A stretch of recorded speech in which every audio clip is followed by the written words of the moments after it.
the dwelling. Let's get it wrong. This is where the pros come to play. Selling in the dwelling every day. Top experts, real talk straight from the track. Selling in the dwelling, get paid.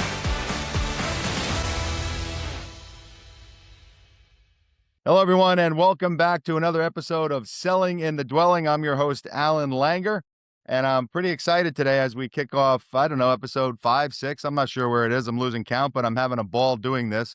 The podcast I've been wanting to do for such a long time, and now we're rolling along. And I've got another great guest lined up for you today, and we're going to get to Greg Cummings in a second from Power 100. But before we get to that, I just want to mention our friends over at Paradigm Vendo, our title sponsor.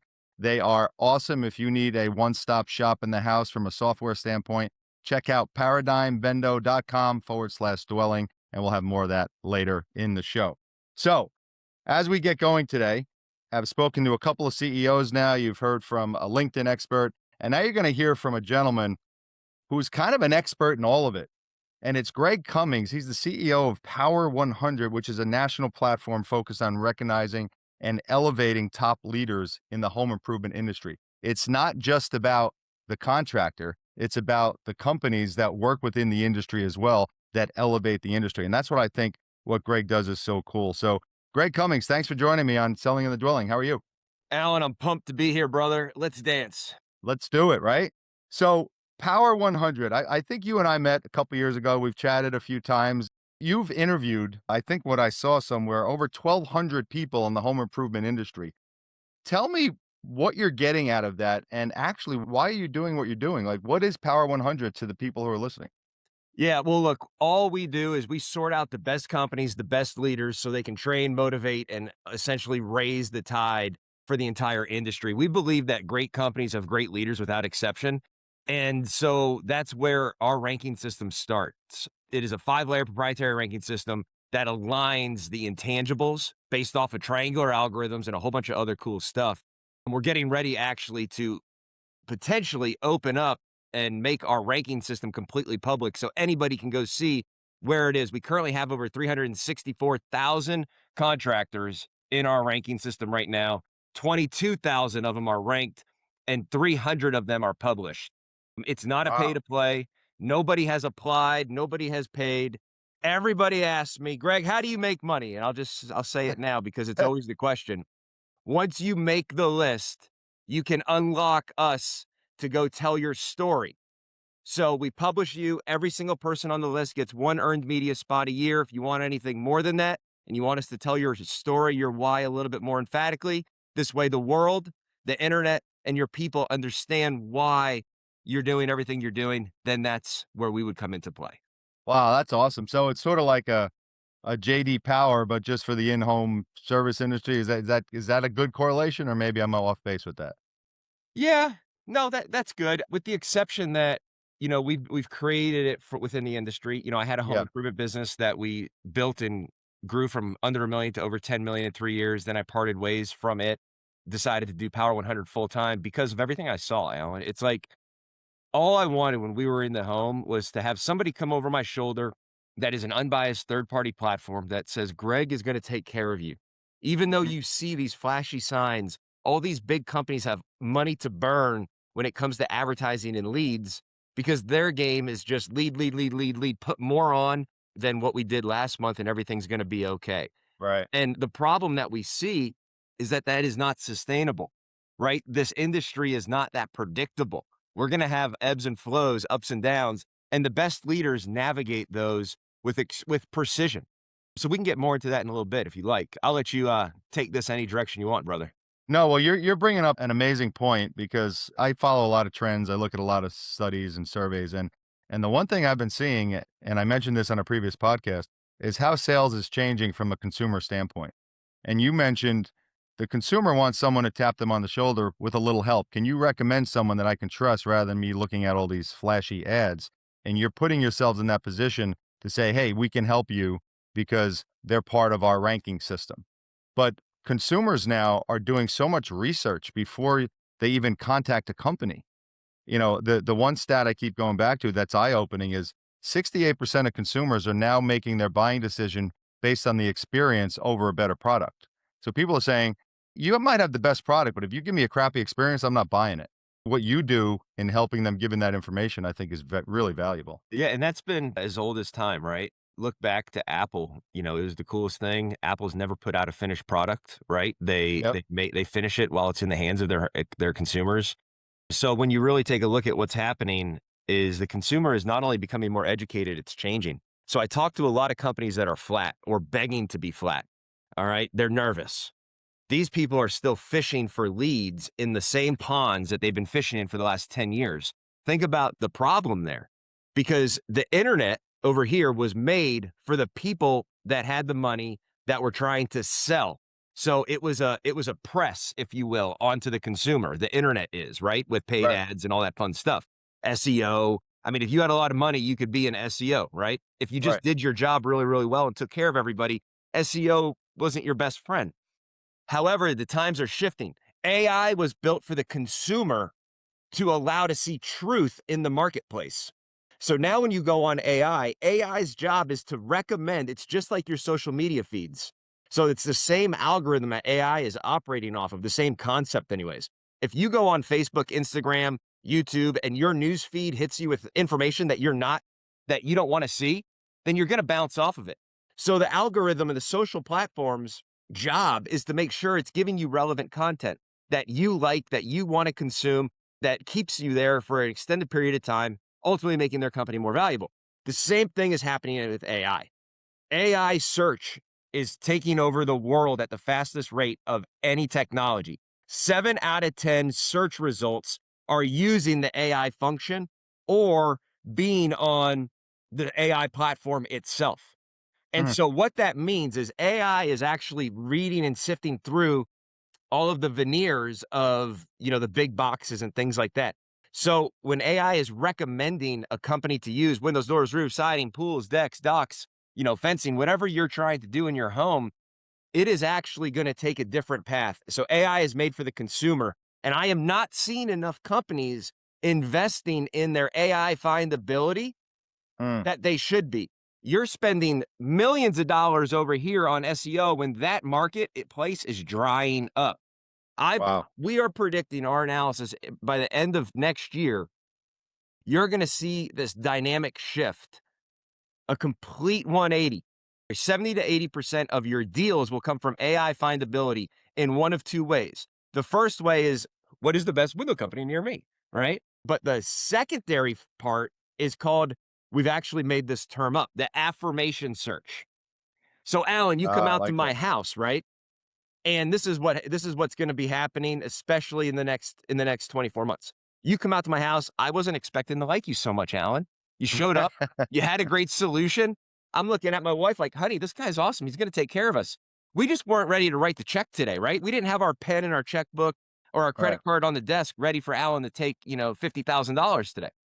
So as soon as Alan leaves, we don't do business because we just weren't ready, but we really liked you. And we kind of regret not doing it because now we got to still figure this out. As soon as you leave, me or my wife is going to get on AI of some kind and say, is Alan at Dwelling Roofing a good choice? This is the affirmation search. That's And amazing. by the way, this is still going to happen even if I went forward with you today, Alan, Mm-hmm. and especially if I went forward with you. So companies that don't have an online reputation on AI findability, I believe their cancellations are going to skyrocket off of this because it's going to say, you know what? There's some better choices in the area, Alan. Are you sure you want to go with that company? If you're not investing in that, and that's also something that we heavily are favored just by doing the right thing over an extended period of time, our articles and our rankings and our evaluations are showing up at a very high rate on AI findability. And it's just super humbling that it's sort of like the biggest trophy that we could get.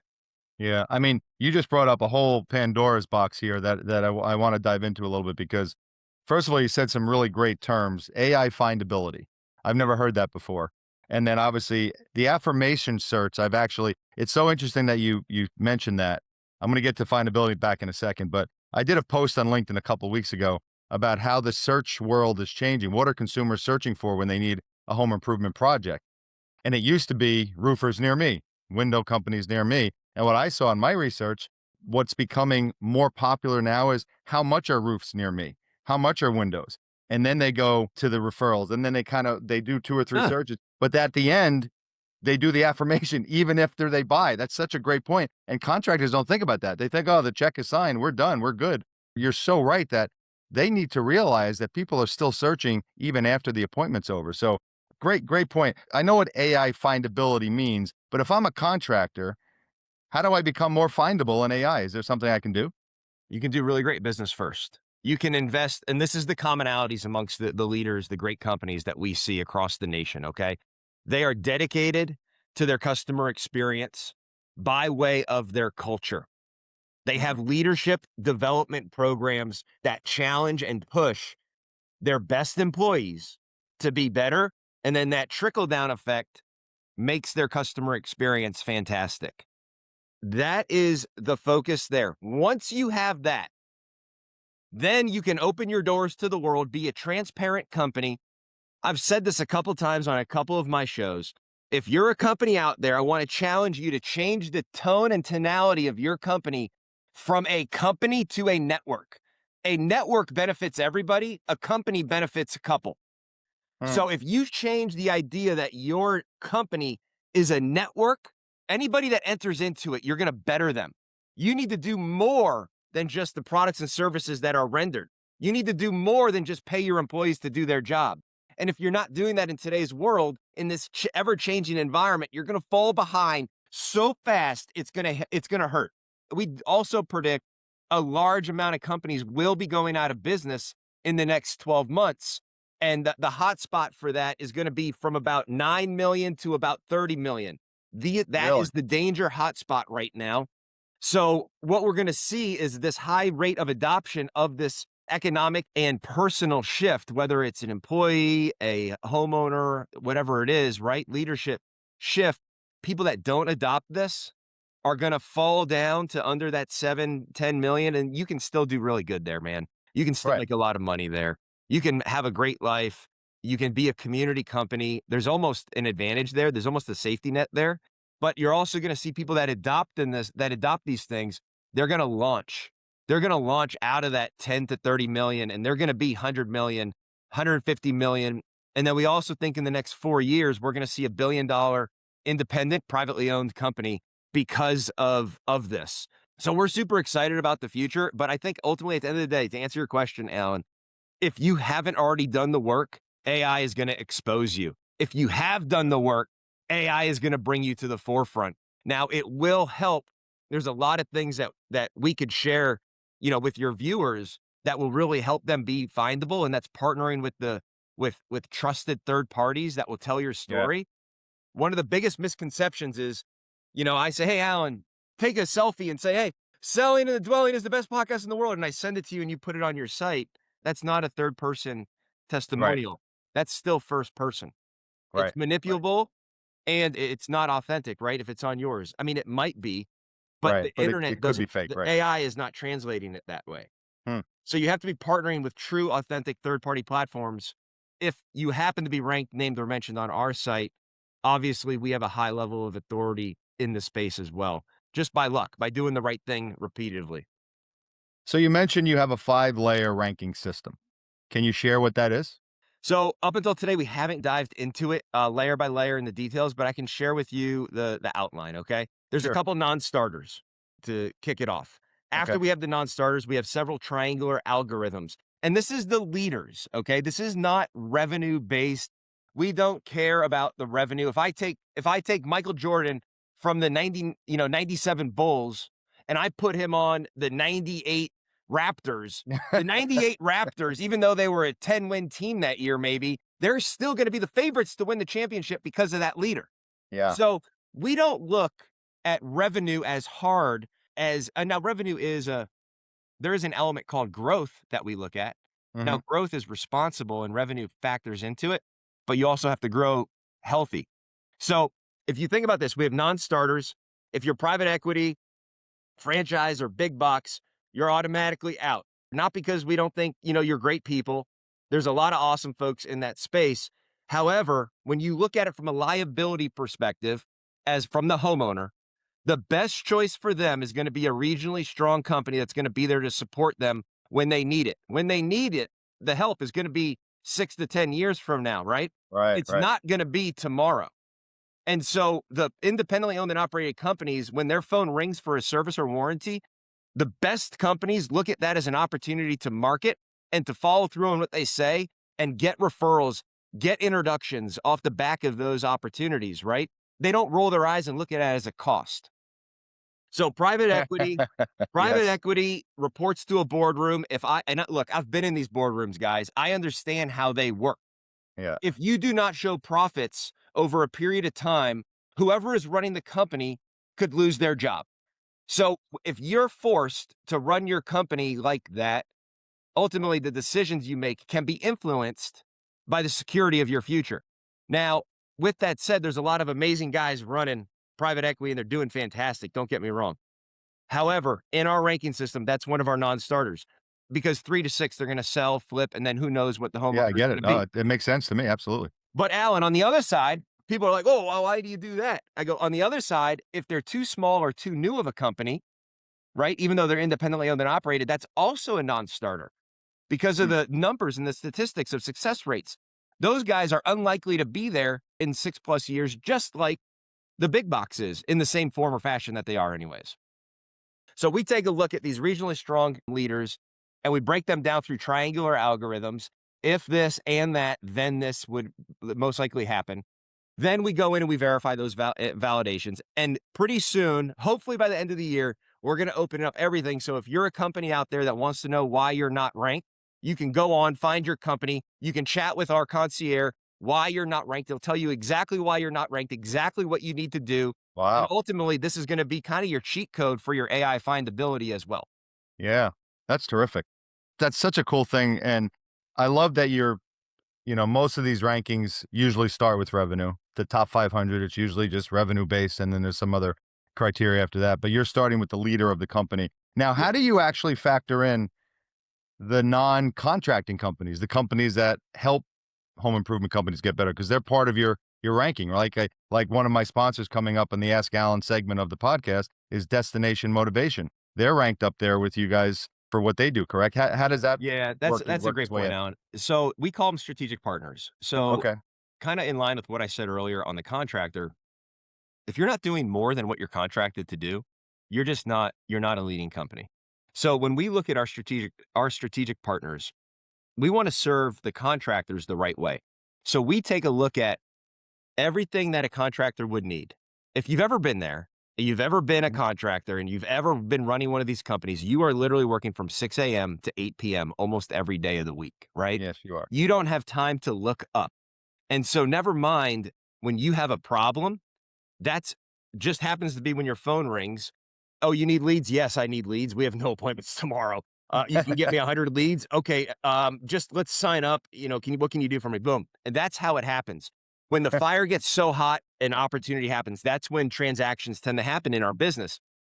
So what we want to do is we want to help these contractors be proactive. So if and when they foresee a problem, then we have a list of the top 15 strategic partners that do more than what they're just contracted to do Wow. for these contractors. And so we rank them based off how many they have on our top 100, the level of influence, the level of public affirmation that they have had. We want to look at proofs of concept. We talk to their customers, we interview their employees to ensure that everybody believes that their solution is fantastic.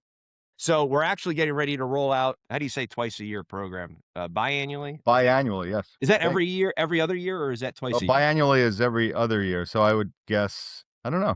Yeah, whatever.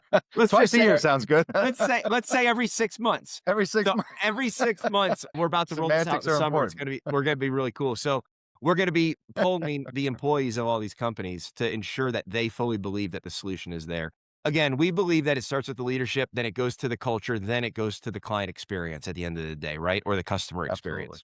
That's a little dip into the strategic partners, top 15. Hey, dwellers, quick break. Hey, did you know that the closing percentages for in-home sales has been dropping consistently over the last 10 years? It's really crazy, and there's a lot of reasons for it, but one of them is reps have so much to do in the house because there's so many different platforms that you're jumping back and forth all the time. Well, my title sponsor, Paradigm Vendo, takes care of that. In one digital platform, you can go from initial appointment right to final sale and signatures by visiting just their platform. It's amazing. You got to check them out. It's paradigmvendo.com/dwelling, PARADIGM vendo.com/dwelling, because your reps need to give the homeowners a great experience in the house, and jumping around doesn't do that. Visit paradigmvendo.com/dwelling and take care of the experience your reps are giving in the house. When we were talking pre-recording here, you were mentioning a lot of things that you kind of mentioned private equity, but you said something earlier that kind of tied it in when you talked about the danger zone based on revenue, like that 9 million to 20 million.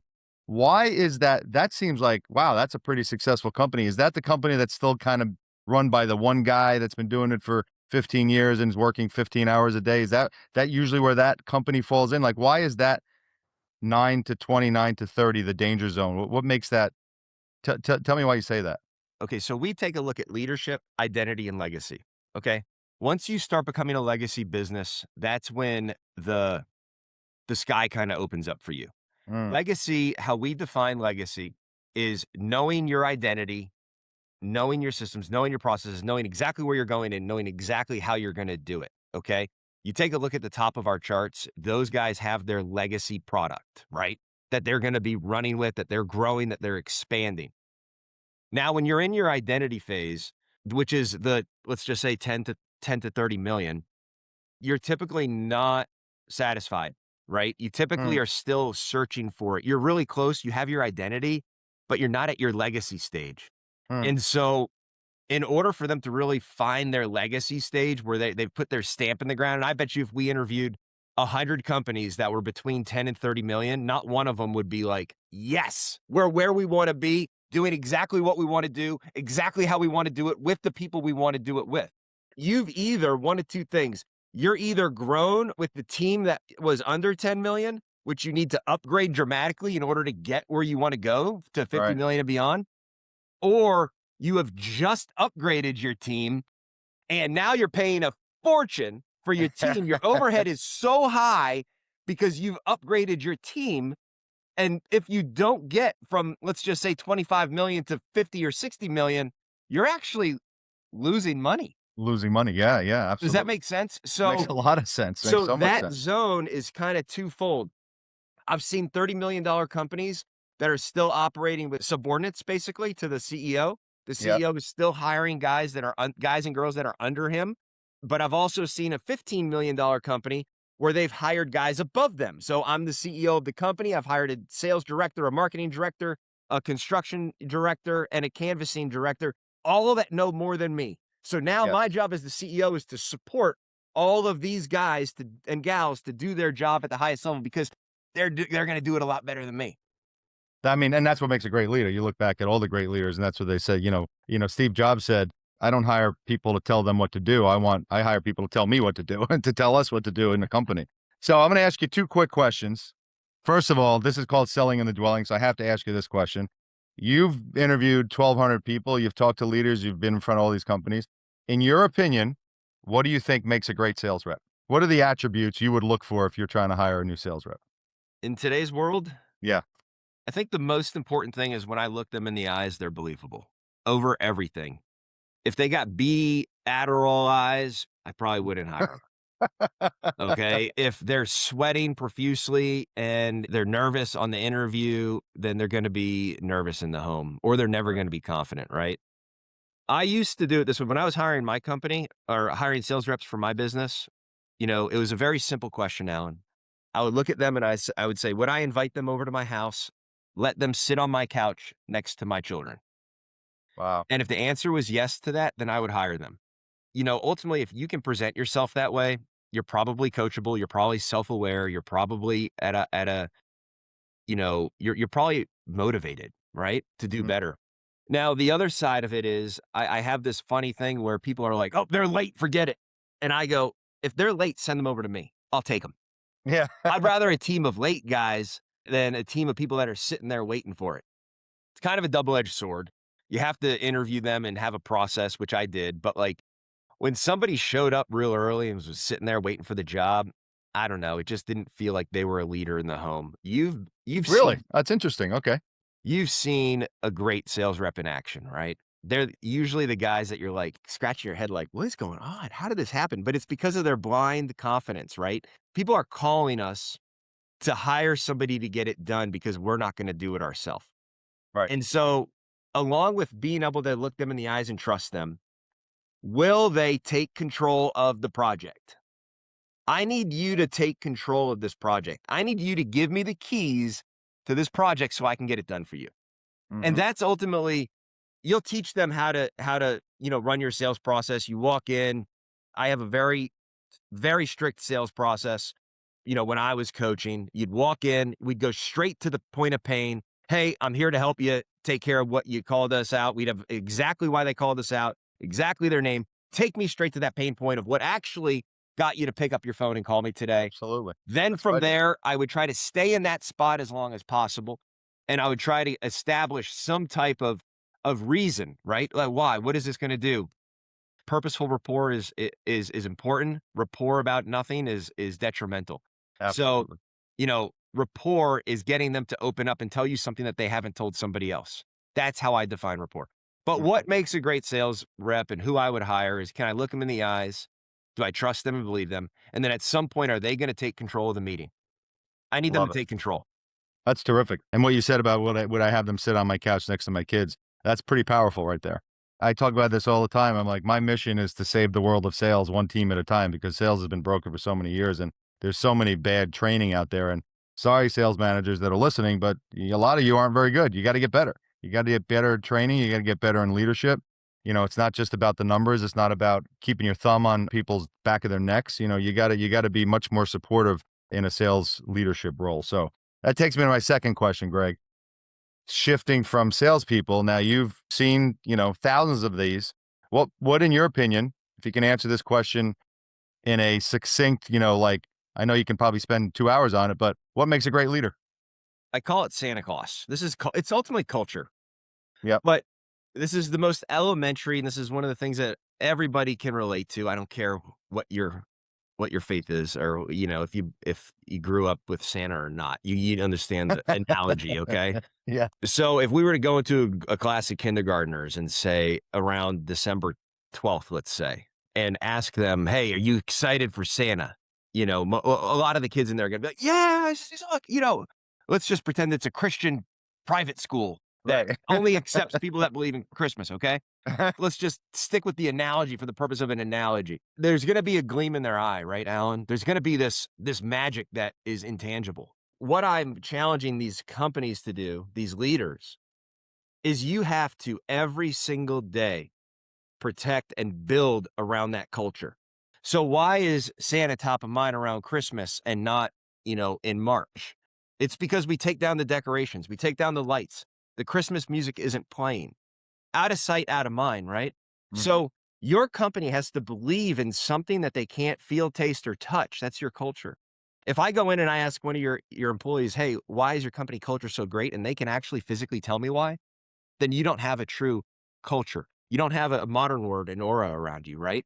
You're just giving them things. Oh, pizza on Fridays, video games on Tuesdays, and it's really cool. We're really laid back here. That's not a good culture.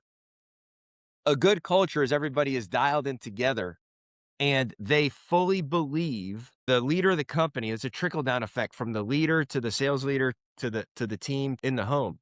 And what's actually happening is if you are not, as the CEO of your company and your executive team and your management team and your leadership team, if you are not selling the dream authentically, you can't make this up. You've got to be authentic in your approach. If you are not selling the dream to your teams every single day, then they will stop believing.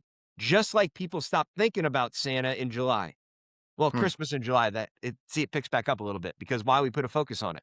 The point of the story is what makes a great leader is how focused are you on providing that culture, that experience, and ultimately, are you selling your company to your employees every day. Because it's like anything. Once you do it once and you start to get in the rhythm, we start to take for Right. granted how Yep. good we really are. Our sales reps run 10 appointments, all of a sudden they start to take it for granted what an appointment actually looks like and what this opportunity really is. So the best leaders polarize this this culture and this idea that we are the best company and they can prove it. And then Mm. once people believe that this is the best company in the world to work for because of the opportunities that are here, because of how much we care about you, because of everything that you can achieve here, that's when your employees, that's when your culture is going to be exceptional, and that is when it's going to transfer into higher sales conversions, higher margins, healthier business, more introductions. The happiest customer is sold the highest product at a high rate because you've shown the value. So the test of this, Alan, is if I can go in to a sales room and say, we're going to raise the prices 25% this week, Mhm. no questions asked. Who walks out that door and says, oh my God, we're not going to get any business? And who says, no problem, we got that value? You just hit on the thing that drove me crazy when I was in sales, when I was working with companies. Almost every sales rep in every room, when you say we're raising our prices, everybody goes, "Oh my God, again." When I sat there and they said that, I'm like, guys, the customers don't know we raised the prices and Yeah. everything's worth it. Like, what are you talking about? So it's that mentality that when you say that and all your reps go, "Oh, you got the wrong reps in the room." That's what it comes down to. Or if I'm the CEO and having a conversation, we have the wrong leadership in place, right? Like Absolutely, let's absolutely. say the reps keep getting phone calls about guys going to the bathroom in the master's, bathroom at the house, or they're sloppy, or Right, we're late, or we're missing caulking lines, or the back end of the business is not buttoned up. Nobody called me. You guys just showed up. What's going on? right. So there's a responsibility and a duty that the CEO has, not just to focus on the sales team. That's what I said when I said authentically. That means that it truly has to be the best. Now, you don't have to be perfect to be the best, guys. You Right. just have to react the right way when things happen so your team knows that you have their back, right? So then they can have your back. It's that simple. Yep. So if you don't have every aspect of your business, it's just like a football team. You have special teams, offense, defense, your coaching staff, your head coach and your ownership, your leadership, your GM. If everybody's not firing on all cylinders, and if every single role doesn't believe that this is the best and that they're doing a great job because they know how to do their job, they've been trained, they're motivated, and they're targeted on what they need to do to achieve top tier, then you're not going to be a championship contending team. So Mhm. before you go put pressure on your sales team, you better make sure the back end of your business is buttoned up. This way, you actually look like you know what you're doing and you actually believe it. So the simple question is, do you believe that your company is the best company? Do you believe that every customer that you sit in front of should hire you Right. because it's the best? Now, it doesn't have to be the best, but how I want you to think about this is, are we ever going to let a customer down? And if Mm. the answer to that is no, then you are the best company. There could be multiple best companies. Absolutely. 100%. Hey, sellers and dwellers. So, the next segment of Selling in the Dwelling is sponsored by our friends at Destination Motivation. What would a 33% increase in close rates and a 55% reduction in cancellation rates be worth to you? Well, check out Destination Motivation because that's exactly what they can do for you. You want to visit www.increaseoursales.com for more. Now let's get to the Ask Alan segment. We're at the Ask Alan segment of the podcast, and the Ask Alan segment is sponsored by Destination Motivations, our friends over there. You can get their website and all the awesome stuff that they do to help you sell more in the show notes. We've got a really interesting question, and I love this guy's name. This question came in from Boston. By the way, where are you from, Greg? Trick question. So I'm born and raised in Clearwater, Florida. Yeah, then I lived in Boston for a number of years, a long O- time. But I got a bunch Okay, of family friends up there. It's my hood. awesome. Well, I'm in Rhode Island, so next time you're here, let's grab a coffee or a beer. So, okay, this guy Jimbo from Boston, Massachusetts, writes in. I am not happy in my current position as an in-home sales rep for the company that I'm currently working for, and I want to start looking elsewhere. What advice can you give me as I'm looking at a new company? What should I look for in that company that I want to work for? All right, Jimbo. First of all, brother, I would say, do you really want to be in sales? It's not always just greener on the other side of the fence. If you're not happy where you are, you're not going to be happy where you're going, period, end of story. I think one of the most important things, and it's a buzzword for me, happy. So is happy because of who you're working for, is happy because of the environment, is happy because you look like a fool in front of your customers because you promise them one thing. I think you have to really self-analyze like what is the root. And then if you're really not happy with the delivery and it's the whole process of the company itself, the leadership, this is a free reign for you to go try to fix it. So Mm, work on your skill to personally level up. Start having conversations that you've never had. It's a free reign at it, right? Like, why not try to make somebody better, but do it respectfully and do it the right way? Schedule meetings with leadership and say, this is what I'm seeing. What do you guys see? Show a level of maturity that you haven't shown. My strongest piece of advice to not just Jimbo, but anybody, like if you're going to leave a company, don't just wait until you have another job. Go try to level up yourself and have conversations, get in different rooms. You have nothing to lose at that point. And 9 out of 10 times your leadership's going to really like that, respect that. And unless you guys just have had a major falling out, then that's maybe a totally different story. yeah. But it took me so long try to self-improve and self-learn. I didn't do that until I was 30 years old. You know, up until then, I was just running hard. I outworked you. Whatever I had to do, I was going to win, but it was just out of pure blunt effort. Right. Then I Right. started to really learn when it was 30. Then I started to walk into rooms that I hadn't been in. Then I started to, buy companies. Then I started to lead companies from other countries, helping them. Like when you start to walk in different rooms, sometimes your perception changes. And you know what? It might be your fault that you're not happy right now in your current role as well. It might be something that you thought was one thing, but really it's something else. So I would say I would seek it out. I had somebody on my show the other day and they said, like, if there's a fire burning, don't put the fire out right away. Okay. Go find why the fire started and diagnose why it started while that fire's burning, Mm, because it's going to put a greater sense of urgency for it to never happen again. And you're going to solve that problem a lot faster. mm. So do your feelers, go try to find companies that you think would be a good fit. But at the end of the day, I think it comes down to you, and Mhm. it shouldn't be an emotional response of happy. It should be, I'm not able to achieve what I want to do because of X, Y, and Z. I have then taken these courses of actions, talked to them, presented, asked, offered, and was open to anything. Now and only now am I gonna be able to find the right company because I actually know what I'm looking for now. Right. Currently, Jimbo, you don't know what you're looking for. That's amazing advice, and I love what you said about go have a conversation. If you see something wrong, if you see the back end, these installers are not doing what they're supposed to do, they're not putting the drip edge the right way, or they're not wrapping the window, whatever, I see that. Most sales reps just complain to other sales reps about it. They just they never talk to the leadership, or God forbid, I used to call my installation manager all the time. We would get at it sometimes when I was selling windows, but then at the end of the day, he'd come up to me and say, "Thanks for letting me know. I had to fix that. I'm sorry I yelled at you before, but you called me at a bad time." Like, "Hey, we just want to get the job right for the customer." But so many sales reps like, "Oh, we don't have enough leads. This place sucks." And that's it. That's what they do. And then they go home and play Xbox and they complain that they didn't get a lead that day instead of, getting out and getting some referrals and self-gen. So really great advice. Yeah. So Jimbo, good luck to you. And, right back in and let us know how you're doing. But that's a great question and with a terrific answer by Greg. All right, my friend, we are almost at 45 minutes, so I will not keep you any longer, but this has been Good. great. Let's end with if you had to give any advice to these young entrepreneurs, they just started a home improvement company or they're moving along. You gave some great advice as well or already. Would you end with anything as far as any last piece of advice? I would say this.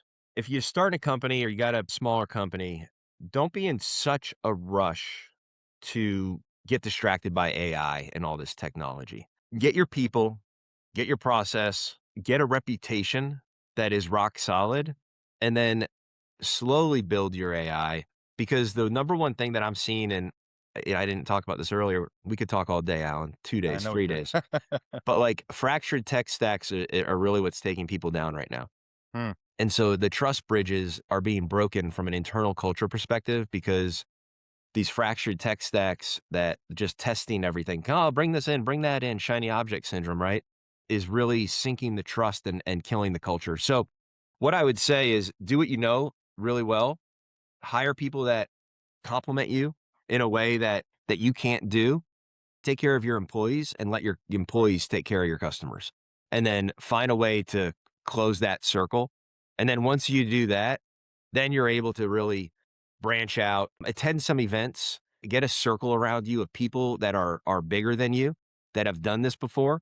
This industry, why I love it, why I stay in it, why I'm so fortunate, I feel so fortunate to be in it, is because we are around the most open people. They are so willing to share. Whether you're competition down the street or you're on the other side of the country, there's so many guys out there that are just willing to share what works for them because there's really a commonality between all the leaders that I talk to. Everybody wants to make this industry better than when they found it because at the end of the day, this industry has given them everything and they're very grateful for it. That would be my little bit of starting out advice. Greg, how can people find you if they want to look into Power 100 or find you? Where do they go? Yeah, you can go to power100.io. Be sure to check out the Inner Circle. We're going to have a bunch of shows in there, a bunch of industry dedicated leadership shows. We're also going to have my show in there, Power Chat. We're going to do over 200 episodes on Power Chat this year, talking to amazing leaders across the country. And Inner Circle is kind of that centerpiece, the Netflix for the industry, if you will. On power100.io, just click Inner Circle, completely free, and it will stay free for leaders. So check it out. That's the hot thing that's going on right now. If you want to follow us on any social medias, do what you have to do, like, follow, subscribe, so our stuff pings your news feed. We appreciate it. And it's Greg Cummings. It's Cummings on LinkedIn. He is pretty active on LinkedIn as well. So, Greg, I can't thank you enough for joining me on Selling in the Dwelling. Can't thank you, my listeners, for joining us here. And remember, my title sponsor, paradigmvendo.com/dwelling. Talk about fractured tech stacks. Paradigm Vendo takes care of that as they are a one-stop shop software. So check them out and also check out Destination Motivation. That's it for us, everyone. Greg, thanks again, and thank you. We'll see you next time on Selling in the Dwelling. Selling in the dwelling. Let's get it.